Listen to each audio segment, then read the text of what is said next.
Hey guys, in today's video we're going to go over my belt setup. So what we have right here is a Crye Precision Modular Riggers belt. This is the Gen 1, not the Gen 2. The only difference that I've seen between the Gen 1 and Gen 2 MRBs is the ease of access to the drop down portion of the outer sleeve. So as you can see here, it's sewn shut here. On the Gen 2 there's actually a snap buckle right here that opens up the outer sleeve so that you can access your inner belt in order to mount your holster or any other drop leg equipment that you would need, which I'll further elaborate on once I get into the actual belt portion of this video. Towards the end, I'll kind of show you how all three of the belts work together for the MRB. So starting out, for pouches on the outside or the outer sleeve for the MRB, we have the S-Tac Kiwi. This is the double pistol magazine pouch, so Kydex retention, currently holding 2 Glock 19 magazines with +2 base plates. Moving right, we have the S-Tac Shorty rifle magazine pouch. This is also a Kiwi pouch, so Kydex retention as well. Currently holding a Gen 2 PMag in flat dark earth, 30 round size.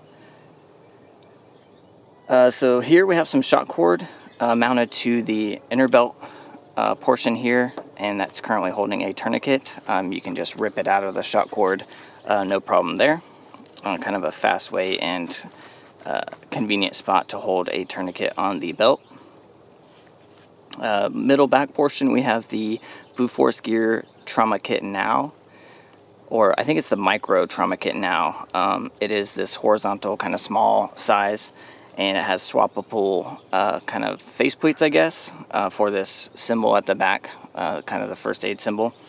So right now I have the reflective / glow in the dark material in there right now. They also include a black one, and they also include a red one, depending on how you want to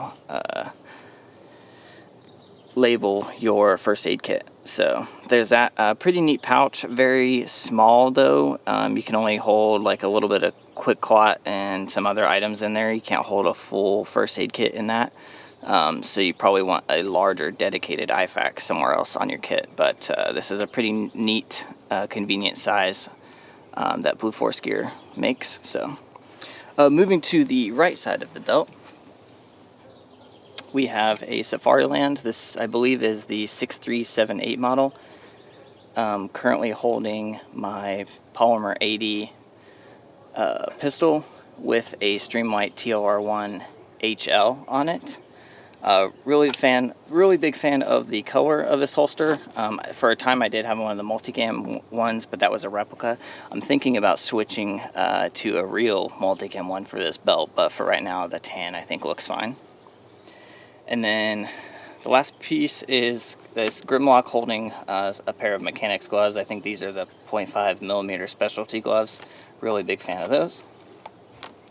Alright, so that's everything on the outer sleeve. So I'll kind of show you how the MRB works with the three belts. So the outer sleeve is one belt portion. Let me flip this over.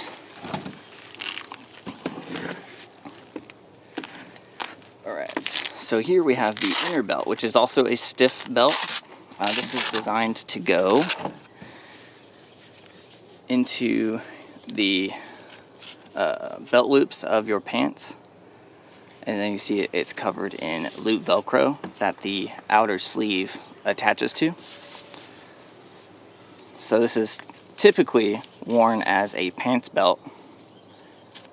Very low profile, pretty stiff. I think it has that Tegris material that Crye Precision uses. Pretty stiff, but also fairly flexible, so that it works great as a pants belt. Very low profile. See how thin it is. Alright, so there is one belt portion. That's like the innermost belt. I'll show you the tag.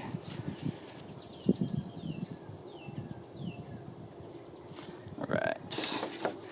And then the rest of it's kind of one portion. But you have the kind of outer sleeve, that's where all the MOLLE is located, and then you have, typically what this comes with is just a very thin like webbing material that they use as the outer sleeve, and I've seen almost everybody swap that out for a stiffer like Cobra belt style. So what I have is a TMC replica of the T-Rex Arms Nova belt, I believe it is.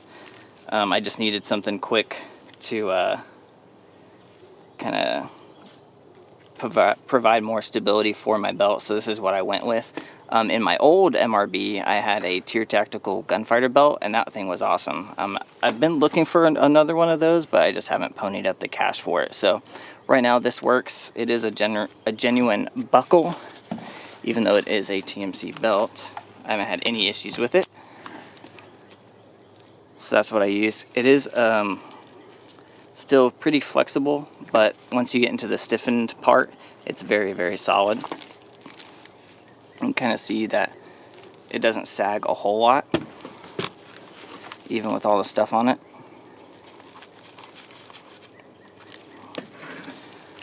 So that is kind of the outer belt portion. So when you put your, you have a stiffened pants belt, and then you just place the outer belts on top of that to kind of create the entire setup. So there you have it, the Crye Precision Modular Riggers Belt, Gen 1. Thanks for watching.